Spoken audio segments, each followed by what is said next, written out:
अस्सलाम वालेकुम स्टूडेंट्स। हमने जो लास्ट टॉपिक पढ़ा था, हमारा जो पिछला टॉपिक था, वो हमने बैड इफ़ेक्ट्स ऑफ स्मोकिंग के बारे में पढ़ा था कि स्मोकिंग के जो बुरे असरात हैं वो क्या हैं। ठीक है, ये हमारा जो फर्स्ट चैप्टर था आपके जो 10th क्लास का, यानी चैप्टर नंबर जो 10 है उसका ये लास्ट टॉपिक था। स्टूडेंट्स, आज हमारा जो टॉपिक है, आज हमने जो आपका सेकंड चैप्टर है होम्योस्टेसिस का, चैप्टर नंबर 11 ये स्टार्ट करना है। होम्योस्टेसिस वाले चैप्टर में सबसे पहले जो आज के लेक्चर में हमने होम्योस्टेसिस की डेफिनेशन पढ़नी है कि होम्योस्टेसिस कहते किसे हैं, ऑस्मो रेगुलेशन की डेफिनेशन पढ़नी है, ऑस्मो रेगुलेशन किसे कहते हैं, थर्मो रेगुलेशन किसे कहते हैं और एक्सक्रीशन किसे कहते हैं। तो ये चार डेफिनेशंस आज के लेक्चर में हमने पढ़नी है। ये होम्योस्टेसिस की तीन जो हैं ये टाइप्स हैं, ऑस्मो रेगुलेशन, थर्मो रेगुलेशन और एक्सक्रीशन। स्टूडेंट्स, सबसे पहले हम होम्योस्टेसिस की डेफिनेशन पढ़ेंगे। होम्योस्टेसिस किसे कहते हैं?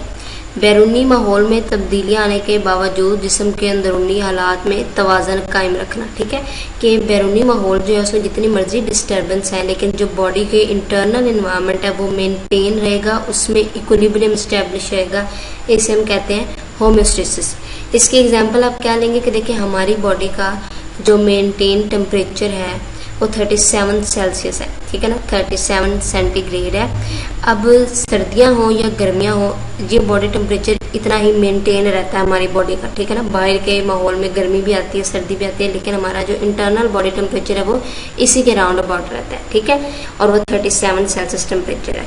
अब क्या होता है कि गर्मियों में जो है वो स्वेटिंग से बॉडी टेम्परेचर मेंटेन रखा जाता है, या सर्दियों में जो है वो शिवरिंग से, इस तरह से बॉडी टेम्परेचर को मेंटेन रखा जाता है। और अगर कभी फीवर में हमारा बॉडी टेम्परेचर बढ़ जाए, ठीक है, तो उस केस में क्या होता है, फिर उस केस में ये होता है कि जो एंजाइम्स होते हैं बॉडी के वो ज़्यादा टेम्परेचर पे वर्क नहीं कर सकते। 37 हो जाए, ठीक है, तो वो जो है 38 हो जाए, तो फिर बॉडी टेम्परेचर पे, इस टेम्परेचर पे जो है वो एंजाइम्स डीनेचर हो जाते हैं। जब एंजाइम्स काम नहीं करेंगे तो उस केस में डेथ भी हो सकती है।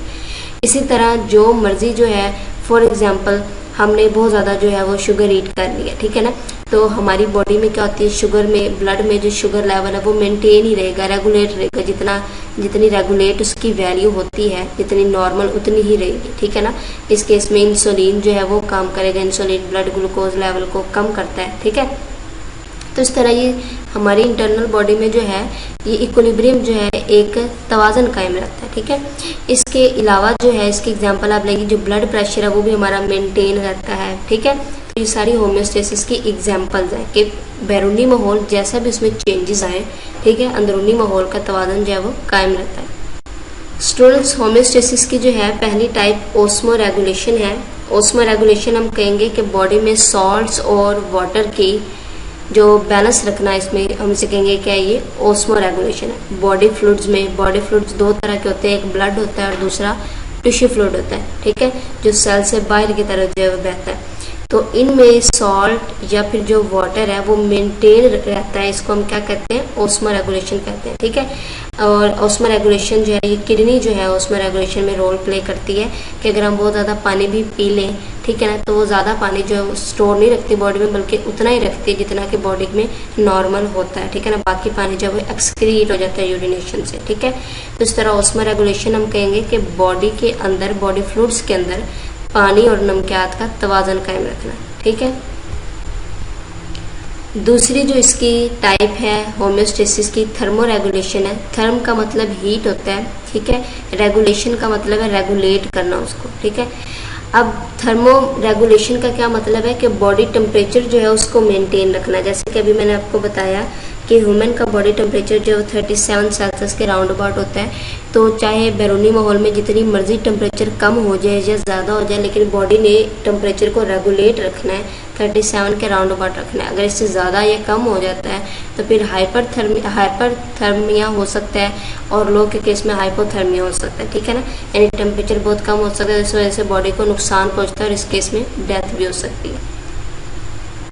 थर्ड जो इसकी टाइप है होम्योस्टेसिस की वो एक्सक्रीशन है। एक्सक्रीशन हम कहते हैं कि नाइट्रोजनस वेस्ट का या मेटाबॉलिक वेस्ट का, यानी जो मेटाबॉलिज्म बॉडी के अंदर होता है, कैटाबॉलिज्म या एनाबॉलिज्म, इसके दौरान जो वेस्ट पैदा होते हैं, ठीक है, जब वो बॉडी से एलिमिनेट किए जाते हैं तो इसको हम क्या कहते हैं, एक्सक्रीशन कहते हैं।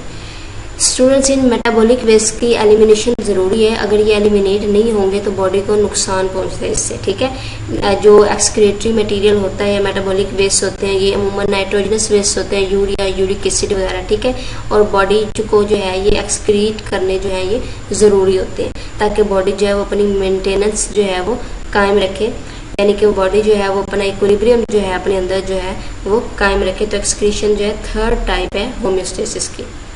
आज जो आपने टॉपिक पढ़ा है इसके इम्पोर्टेंट शॉर्ट क्वेश्चंस बनते हैं। होम्योस्टेसिस किसे कहते हैं? जो 4 डेफिनेशन आपने आज पढ़ी हैं, ये चारों जो है ये शॉर्ट क्वेश्चन के तौर पे आ सकते हैं, ठीक है ना। तो ये डेफिनेशन आपने अपनी होमवर्क में भी करनी है। स्टूडेंट्स, नेक्स्ट लेक्चर में हम पढ़ेंगे प्लांट्स में होम्योस्टेसिस किस तरह से होती है, ठीक है। कि प्लांट्स अपने अंदरूनी हालात जो हैं वो किस तरह से बरकरार रखते हैं, उनमें किस तरह से इक्विलिब्रियम जो है वो बरकरार रखते हैं, ये हम कल पढ़ेंगे।